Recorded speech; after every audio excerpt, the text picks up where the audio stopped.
and have about a great day. Now, when I was an educator, usually you threaten kids like, hey, I'm gonna call your dad if you keep acting up. But over there, I'll be like, don't make me call your mama's little friend. Now, our city's so gay that that's the first time I've ever seen someone riding a bicycle without the seat. But I love my city, man. I love Atlanta, and I love it, I love it, I love it. I will say, you gotta know how to move when you come to Atlanta. Because you may think things are sweet because the men are, but them gay dudes will get it cracked, right?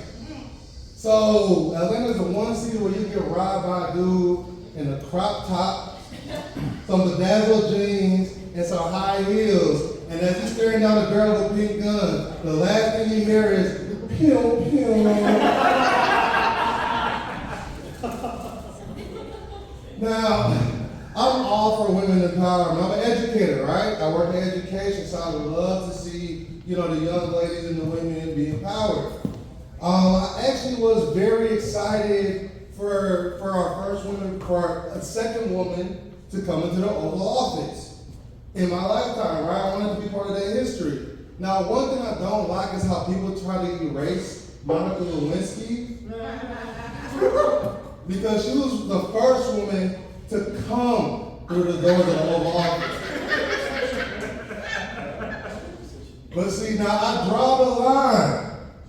I draw the line when Katy Perry and them call themselves some astronauts, man. Golly. It's like, is my dad a gynecologist because he helped my mom give birth? Is Janet Jackson an OnlyFans creator because she had the nip slip at the Super Bowl? We can't just call ourselves things because we did it, And the one thing that really, really got to me was like, even Jeff Bezos paid $5 million for 11 minutes of peace and quiet.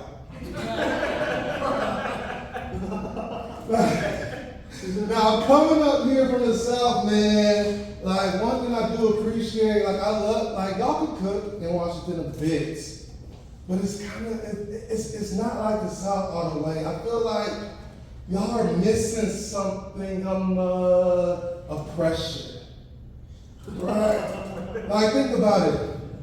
We all know the history of the South, right? We had the slavery, we've been oppressed, but the best food comes in the South. You think Aunt Jemima came up with that syrup when she was happy?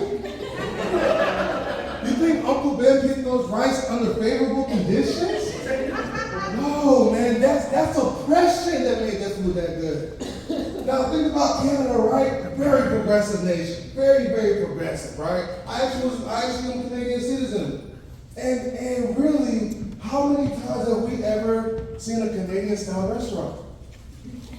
Or even Afro-Canadian style baking. Now the women are happy, right? The minorities are happy, but the kids' stomachs are not. It's like having a Michelle Obama school lunch, Now, I'm not saying Washington that y'all need to be oppressed. I'm just saying the food's better when the women are a little bit less happy. Thank you, y'all. That's my time. Yeah!